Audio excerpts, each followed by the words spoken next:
ABC Actu. ABC Actu, c'est l'essentiel de l'information. ABC Actu, c'est la politique, l'économie, le social, la culture, la religion, la science, la technologie, le développement et les divers. ABC Actu, l'essentiel de l'information pour vous, FM Prêt.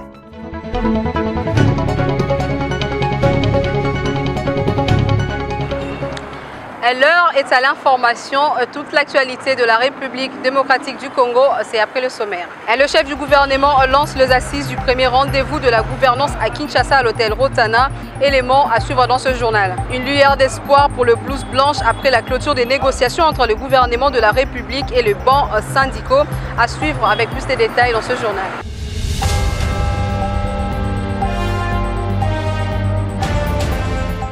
Bienvenue à tous, lancement officiel des assises du premier rendez-vous de la gouvernance en République démocratique du Congo par le chef du gouvernement Jean-Michel Sama Lukonde à l'hôtel Rotana.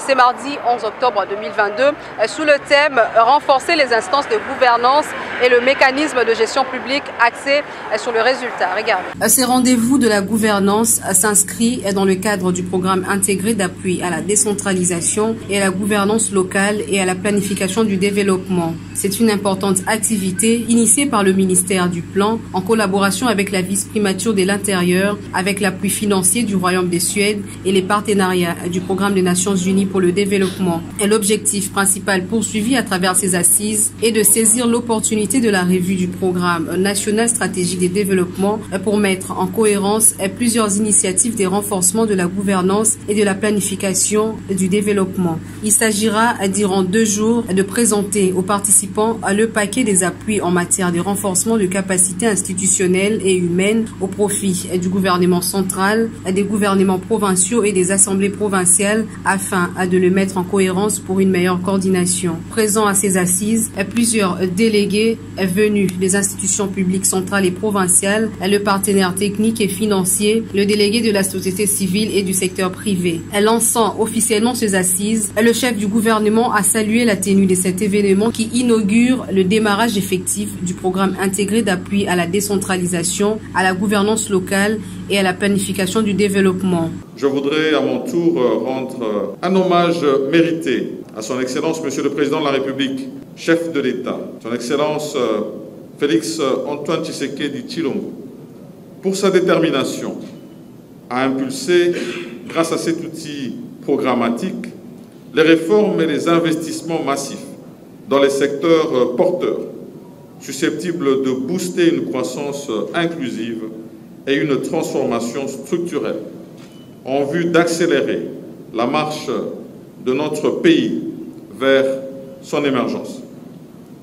Comme vous le savez, notre pays, à l'instar d'autres nations du monde, s'est résolument engagé pour le développement durable, en se dotant de son plan national stratégique de développement, PNSD, lequel fixe la vision à long terme du développement du pays, ainsi que les grandes orientations stratégiques à atteindre à court, moyen et long terme.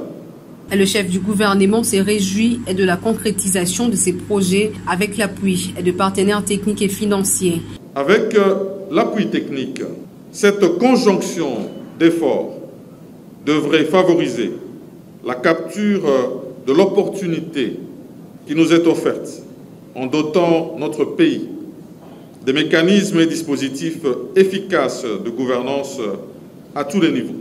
Sama Lukonde a invité enfin le Sénarec et les PNUD à tout mettre en œuvre pour renforcer la collaboration avec toutes les structures techniques du gouvernement dans la concrétisation de ces projets, car, selon lui, cette conjonction d'efforts devrait favoriser la capture de l'opportunité qui est offerte en dotant notre pays de mécanismes et des dispositifs efficaces et de gouvernance à tout le niveau.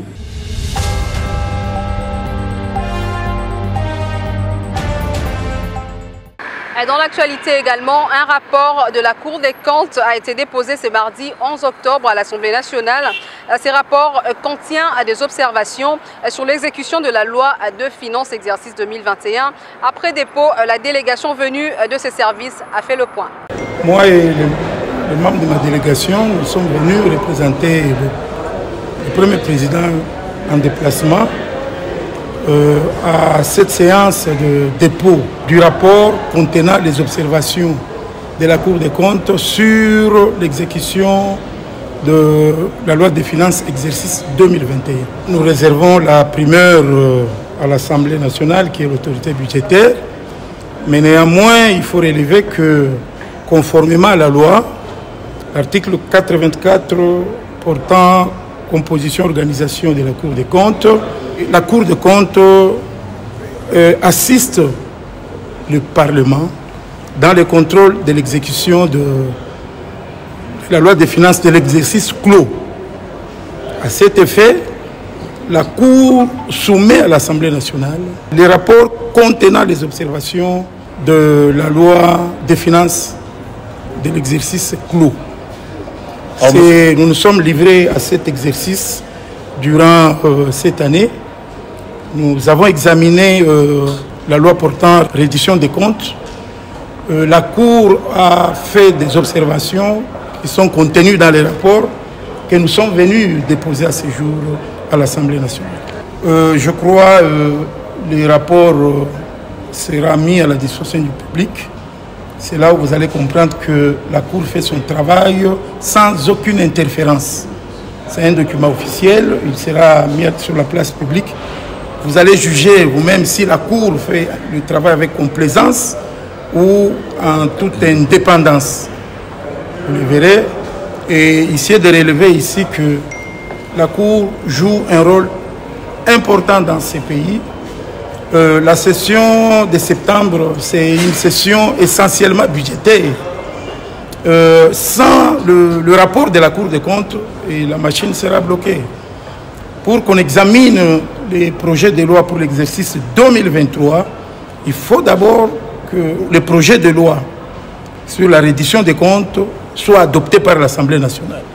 Et pour que ce projet soit adopté, il faut qu'au préalable, la Cour fasse son rapport sur l'exécution de la loi des finances.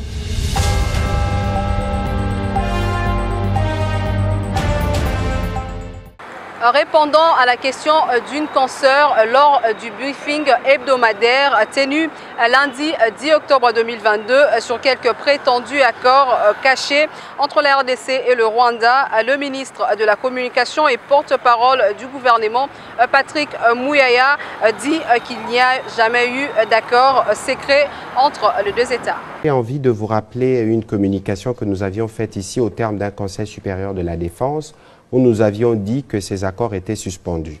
J'ai lu beaucoup des réactions ces dernières semaines sur les réseaux sociaux. Il n'y a aucun accord qui n'a été conclu par la République qui ne le soit pas de manière transparente. Parce que lorsque le président de la République, j'étais du voyage, c'était, je pense, le 26 juin 2021 à Goma, les accords ont été signés en direct à la télévision nationale. Bon, si on avait des choses à cacher, on ne les ferait pas en direct. C'était des accords qui concernaient essentiellement des accords de double imposition, parce que on peut dire tout ce que nous disons, mais la frontière d'avant Covid, la frontière Rwanda-RDC, c'est la frontière la plus fréquentée au monde après la frontière États-Unis-Mexique. À peu près 60 000 à l'époque où les choses étaient normales, avant Covid, malgré qu'on a toujours eu des rapports difficiles avec le Rwanda, mais les populations ont toujours commercé. Donc, nous, les gouvernements, on était censés faciliter. Lorsqu'on prend des accords sur les doubles impositions, je peux vous retrouver les références de ces communiqués, vous allez voir que les accords ont été véritablement cités. Il y avait 2 accords économiques qui concernaient la double imposition, je crois, ou de la protection des investissements. Il y avait un accord qui concernait une entreprise rwandaise qui s'appelle Dieter Limited et une société d'exploitation d'or qui s'appelait Sakima. Mais nous avons décidé de tout suspendre parce que nous considérons que nous ne pouvons pas parler d'économie lorsque, au plan sécuritaire, nous ne nous entendons pas. Et donc, il faut mettre fin à cette fausse polémique. Il n'y a pas d'accord secret qui a été conclu avec le Rwanda d'aucune manière et du reste.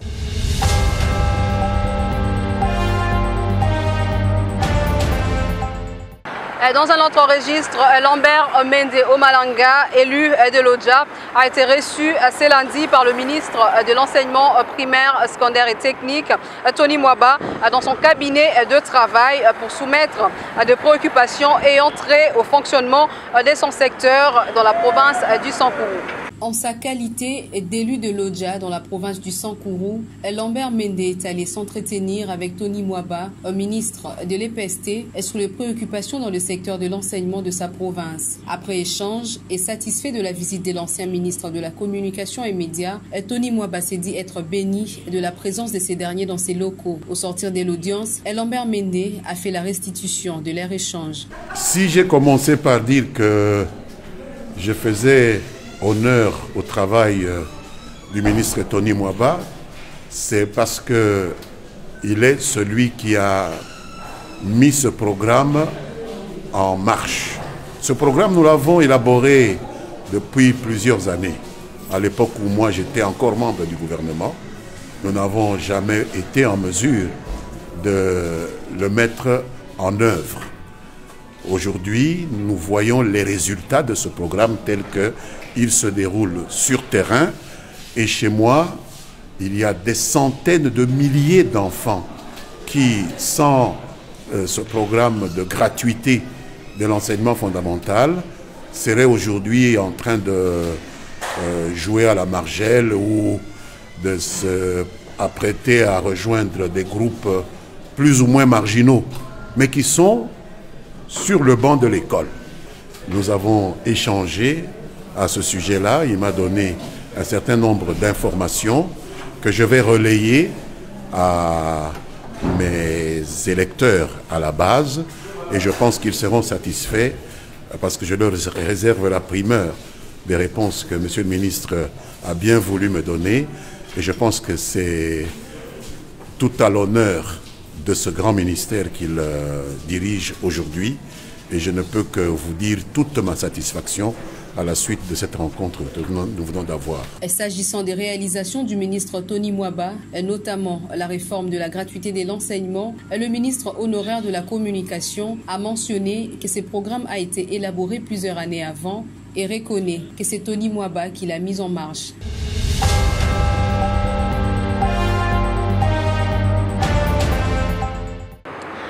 Poursuivant cette session d'information avec cet élément, après avoir été condamné par défaut à 1 an de prison le 19 septembre dernier par le tribunal de paix de Kinshasa-Gombe, le journaliste Gauthier Sey avait fait appel du jugement dans l'affaire qui l'oppose avec M. Fouti du CNSS. Ce lundi 10 octobre, il a été entendu par les tribunaux. Je vous propose donc de suivre le détail.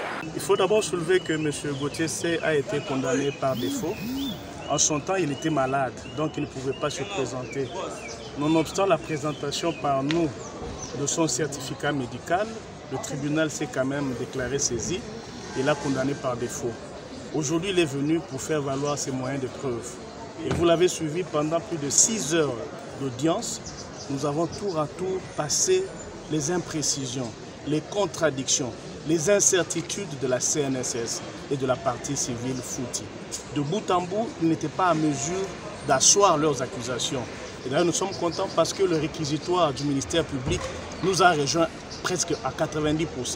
Le ministère public a balayé tout ça, excepté une prévention pour laquelle nous sommes revenus à la charge. Bref, M. Gauthier Sey a travaillé en toute honnêteté, en respectant le professionnalisme qu'exige la profession. Et nous pensons qu'on ne peut pas se permettre de vouloir museler la presse, faire d'elle une profession à la merci de tout le monde. La presse a le droit de dénoncer quand il le faut et aussi d'encourager. C'est ce que M. Gauthier a fait et nous pensons que le tribunal qui a été suffisamment éclairé dira le droit et le bon droit. Non, tout a été remis à zéro parce que M. Gauthier n'était pas là. Aujourd'hui qu'il est là, il a présenté tous les moyens de défense, ce qui a créé le doute de bout en bout et ce qui a d'ailleurs conduit le ministère public, pas la défense de M. Gauthier, mais le ministère public à balayer de revers de la main toutes les préventions. Nous attendons le jugement, le tribunal va se déclarer dans les délais de la loi. Nous attendons le jugement avec beaucoup de certitude, faisant confiance à la justice, faisant confiance aussi à la protection de la liberté d'expression.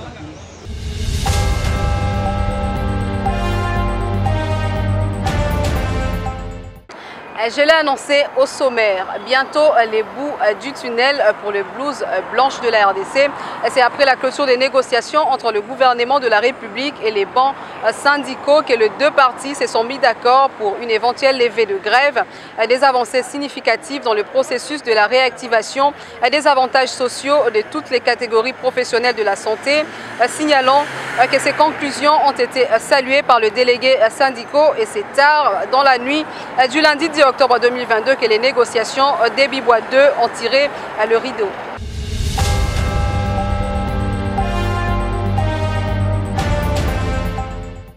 Toujours dans le registre santé, 3 hôpitaux de Kinshasa dotés de ambulances, une action du gouvernement de la République dans le cadre de la couverture santé universelle. Après les provinces de l'espace Grand Équateur, de l'Ituri et du Sud Kivu, qui avaient reçu chacune 2 ambulances le week-end dernier, le ministre de la Santé publique, Hygiène et Prévention, le docteur Jean-Jacques Mbungani, a procédé encore à la remise officielle des 3 ambulances à 3 formations hospitalières de la ville de Kinshasa, à savoir l'hôpital pédiatrique de Kalembelembe, l'hôpital pédiatrique de Kimbondo, ainsi que la clinique quinoise. Nous avons levé l'option d'accompagner ces hôpitaux de manière à aider efficacement les malades. Il y a l'hôpital pédiatrique à Lembelembe qui bénéficiera d'une ambulance et l'hôpital Kimbondo, appelé communément Mama Coco, bénéficiera également d'une ambulance.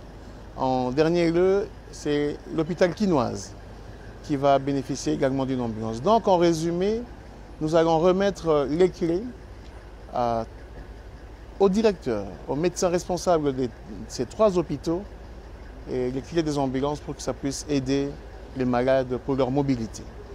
C'est une action du gouvernement de la République parce que dans notre programme de gouvernement, nous avons la mise en œuvre de la couverture santé universelle et également la lutte efficace contre les épidémies et les maladies.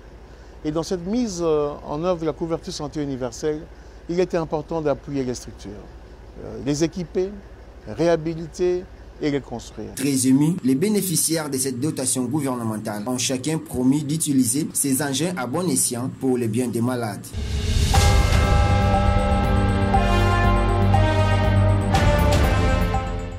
Dans le secteur éducationnel, de retour à Kinshasa, le directeur Jean Tshisekedi Kabasele de la province éducationnelle du Congo central 2 remercie le ministre de l'EPST, Tony Mwaba, pour le lot important de matériel didactique offert aux écoles de son secteur. Les bonnes décisions qui plaisent et affectent positivement notre cœur ne viennent pas tous les jours en notre faveur. Quand on est bénéficiaire occasionnellement, on ne peut qu'exprimer notre gratitude la plus sincère à celui qui l'a faite, parce qu'il nous démontre noir sur blanc qu'il comprend nos desiderata. Voilà pourquoi j'ai dit grandement merci à son Excellence, Monsieur le ministre de l'EPST, le professeur Tony Mwaba Kazadi. Et telles sont les premières paroles remplies de beaucoup d'émotions exprimées par les prophètes de la province éducationnelle du Congo central D, Jean Tshisekedi Kabasele, après avoir reçu des lots importants de matériel didactique offert à sa province éducationnelle pour permettre aux enseignants de bien dispenser le cours.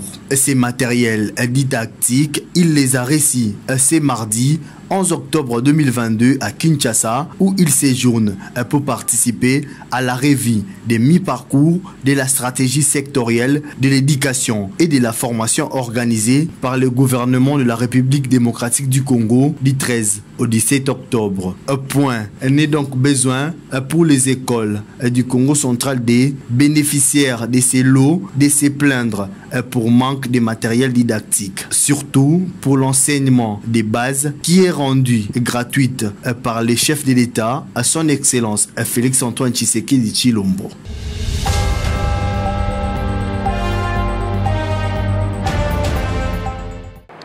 Direction à présent la province de l'Ituri.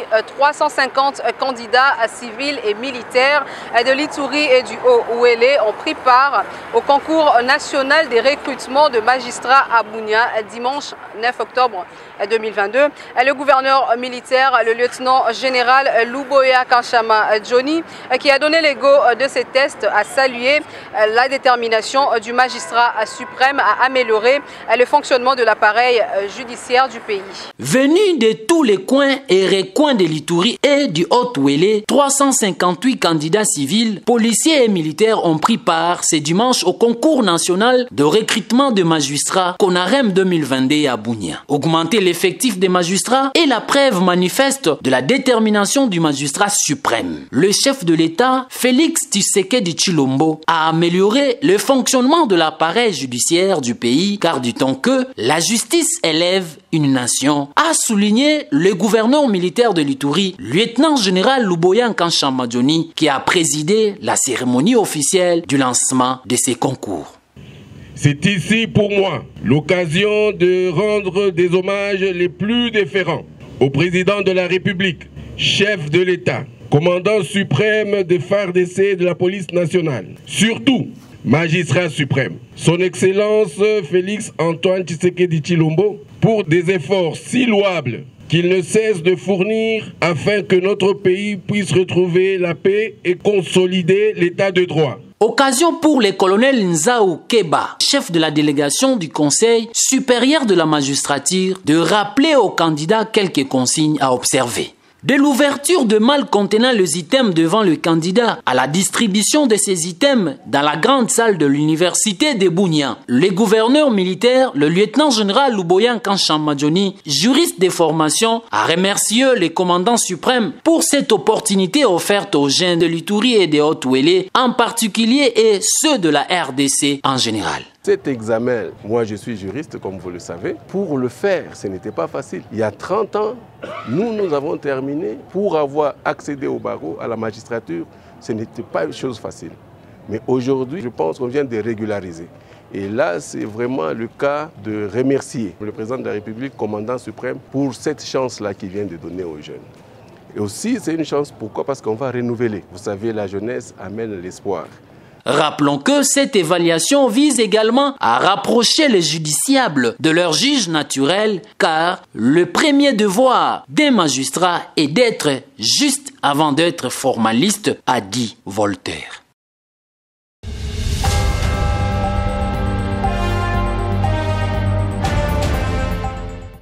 Toujours dans la même province, un projet pour l'autonomisation de femmes sera exécuté d'ici la fin de l'année. L'annonce a été faite lundi au gouverneur militaire par le coordonnateur national du projet d'autonomisation de femmes et de mise à niveau de petites et moyennes entreprises pour la création de l'emploi et la transformation de la République démocratique du Congo.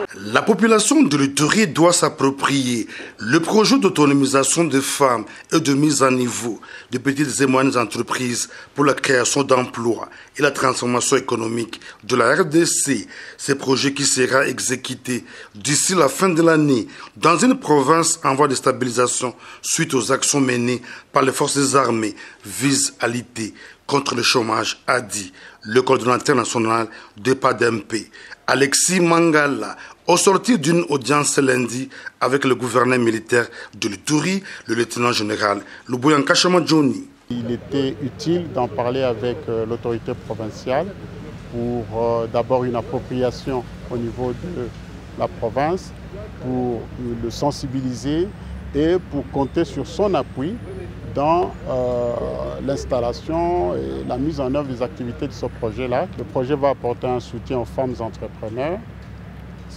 et aux petites et moyennes entreprises qui sont établies ici pour les moderniser. Et ceci en termes de subventions précédées par un accompagnement et des formations appropriées. Et aussi, le projet va promouvoir la création des centres de PME, qui sont des espaces, n'est-ce pas, qui utilisent des PME, un groupe de PME, un ensemble de PME, et où ils mutualisent un certain nombre d'équipements. Financé à hauteur de 300 millions de dollars américains, ce projet sera exécuté pendant 5 ans, ce qui suscite un espoir pour les femmes victimes des atrocités commises par les groupes armés depuis décembre 2017. Il vient ainsi s'ajouter à d'autres projets, notamment le programme de développement de 145 territoires et le PDDRCS qui offre aux jeunes Itouriens des opportunités d'emploi en vue d'assurer leur avenir, de quitter les groupes armés et participer au bien-être du pays. C'est dans cette partie du pays qu'on met un terme avec cette session d'information. Place à présent au rappel de titres. Et le chef du gouvernement a lancé les assises du premier rendez-vous de la gouvernance à Kinshasa, l'hôtel Rotana. Vous l'avez suivi au cours de cette session d'information. Et puis une lueur d'espoir pour le Blouse Blanche après la clôture des négociations entre le gouvernement de la République et les bancs syndicaux. Vous l'avez suivi avec plus de détails dans ce journal. Merci à tous d'avoir suivi cette session d'information. ABC Actu, c'est l'essentiel de l'information.